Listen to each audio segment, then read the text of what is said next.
High, good morning, শুভ সকাল প্রিয় বন্ধুরা। আধ্যাত্মিক শূন্যতা যখন বাড়ে তখন সভ্যতার পতন ঘটে। এটা যুগে যুগে পৃথিবী প্রমাণ দিয়েছে যে মানুষ যখনই তার আধ্যাত্মিকতা থেকে বেরিয়ে আসে এবং শুধুমাত্র আহ, বস্তুকেন্দ্রিক জীবনযাপন করতে শুরু করে এবং এটাকেই আসল জীবন মেনে নেয়, তখন পৃথিবীর আর এই সকল জঞ্জালকে প্রয়োজন পড়ে না। তখন পৃথিবী কি করে?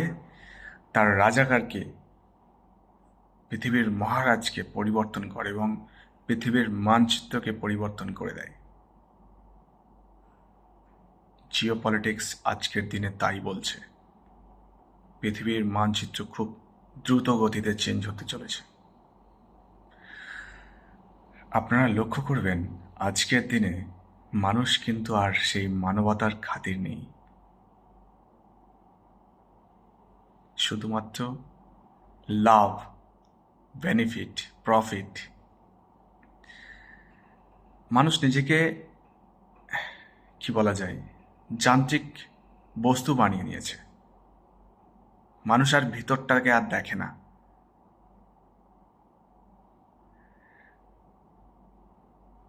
আজকের দিনে দেখুন, যে রাজা সেই ধর্ষণ করছে, সেই ধর্ষণের বিচার করার মতো পৃথিবীতে আর কেউ নেই। এপস্টিন ফাইলে 3 বছরের শিশুকে ধর্ষণ করা হচ্ছে। এটা তো কি বলে, মানুষের খাতায় পড়ে কি? অথচ তাদেরকে বিচারের আওতায় আনার মতো কোনো শক্তি নেই। শুধু এপস্টিন ফাইল নয়, আপনার পকেটের যে টাকা, আপনার দিনমজুরের উপার্জন করা যে টাকা আপনার পকেটে আছে, সেই টাকার ভ্যালু আপনি নিজেও জানেন না।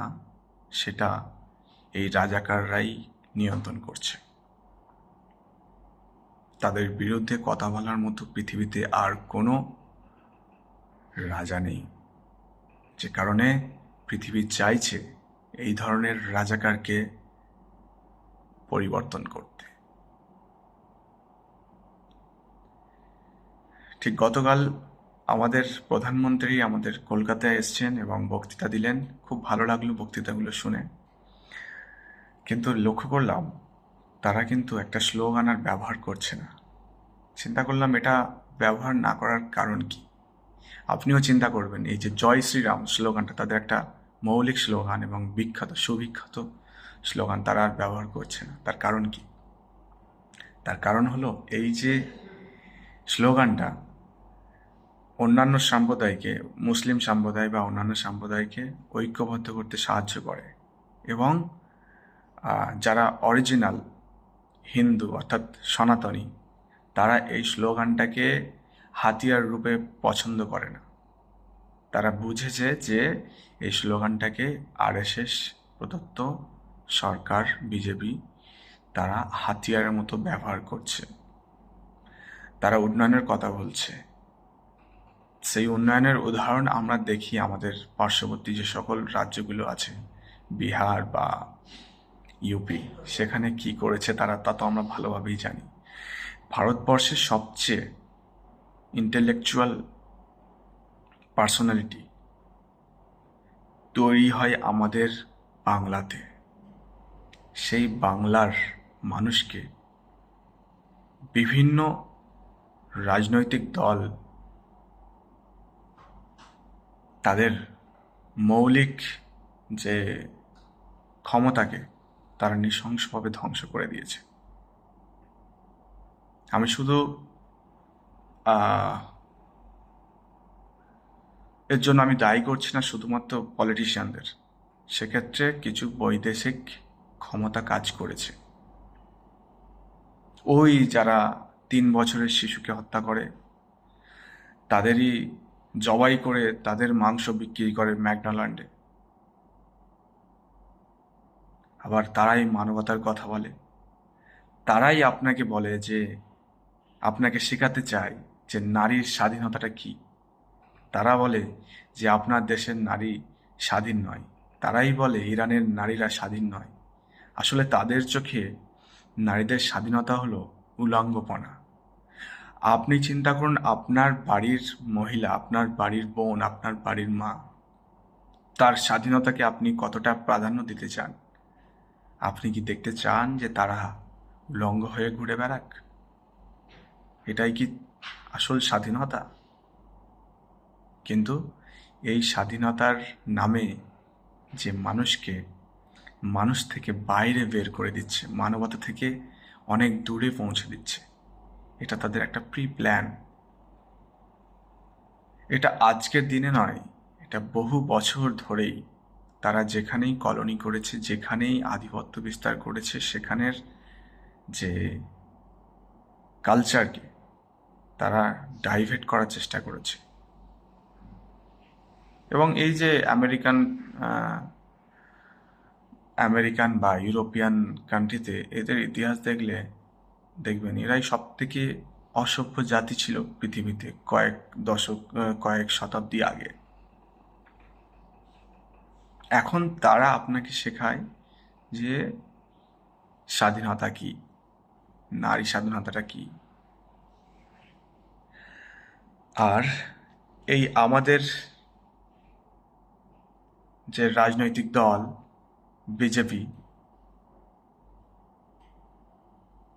নাম ধরেই বলি, নরেন্দ্র দামোদর মোদী, তিনি ইসরায়েলে গিয়ে তাদেরকে ফাদারল্যান্ড বলে আসছে। কিছুদিন আগেই 500% ট্যারিফ লাগানোর ভয় দেখাচ্ছিল যারা, তাদেরই গুলামি করছে। তার কারণ কি জানেন? তার কারণ হলো এই যে আরএসএস, এদেরকে জন্ম দিয়েছে হচ্ছে ব্রিটেন। আপনার ইতিহাস খুঁজলে পেয়ে যাবেন এদের তথ্যগুলো কোথা থেকে এসছে।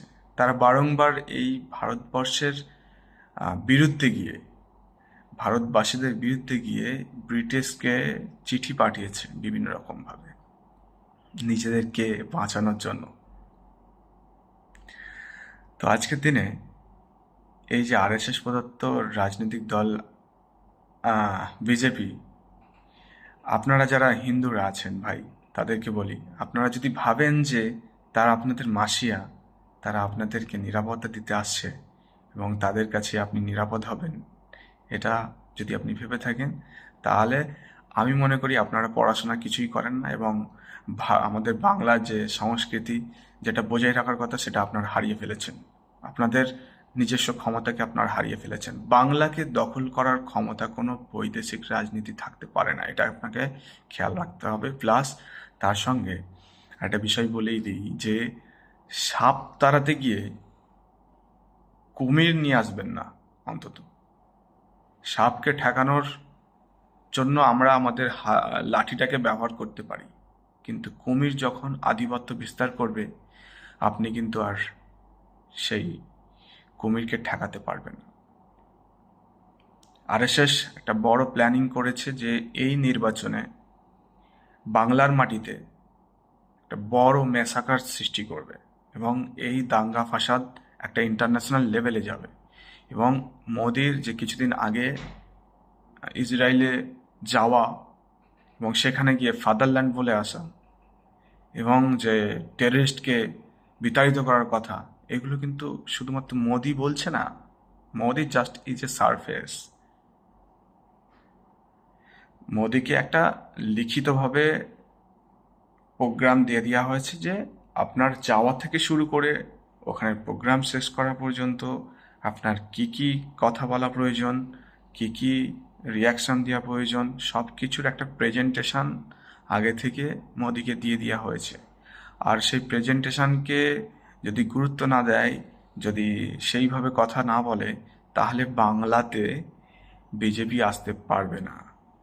বিজেপি সরকার গঠন করার জন্যই বাংলাতে এই মোদি সরকার গিয়েছিল ইসরায়েলে। এটা অনেক ভিতরের খবর, আপনারা জানেন না। কিন্তু একজন বাঙালি হয়ে আপনাকে এই বিষয়ে সচেতন থাকা অবশ্যই প্রয়োজন। যেটা ভারতবর্ষ কালকের চিন্তা করবে, সেটা আপনাকে আজকে চিন্তা করার প্রয়োজন। যদি না করেন তাহলে আপনি আপনার পূর্বপুরুষকে কি বলে অবজ্ঞা করছেন। এটা একটা প্ল্যান। তো কথা হলো, আমাদের দিদির রাজনৈতিক দলের ব্যাপারে আমার অনেক দ্বিমত আছে, কিন্তু তারপরেও আমি কুমিরকে সমর্থন করতে পারি না সাপকে তাড়ানোর জন্য। এটা আপনাদেরকে খেয়াল রাখতে হবে প্রিয় বন্ধুরা। যারা এপস্টাইন ফাইলে নিজেদের নাম ঢাকার জন্য আমেরিকার গুলামি করছে, ইসরায়েলের গুলামি করছে, তাদের রাজনৈতিক দলকে আপনি আপনার অঞ্চলে নিয়ে আসতে চাইবেন কিনা, এটা আপনার ব্যক্তিগত বিষয়। আর যারা সনাতন আছেন, তাদেরকে আরেকটা বিষয় খেয়াল রাখতে হবে। পুরো বিশ্বতে যেমনভাবে জিউসকে বদনাম করেছে ইসরায়েল, তেমনভাবে হিন্দুদেরকে, সনাতনীদেরকে সবচেয়ে বড়, সবচেয়ে বেশি বদনাম করেছে এই আরএসএস বা বিজেপির সরকার। এবার আপনাদের হাতে। আপনি আপনার গ্রামকে লক্ষ্য করুন, আপনার বন্ধুকে খেয়াল করুন। যে সকল মুসলমান আপনার সাথে ঘোরে, যে সকল হিন্দু ভাই মুসলমানদের সাথে ঘোরে, তাদের কাছে আপনি কতটা বিপজ্জনকভাবে করেন, কতটা নিরাপত্তা পাচ্ছেন না। আজকের দিনে দাঁড়িয়ে আপনাকে নিরাপত্তা দেবে ওই গুজরাটের রাজাকার। বাঙালিদেরকে শাসন করার চেষ্টা করছে। ধন্যবাদ।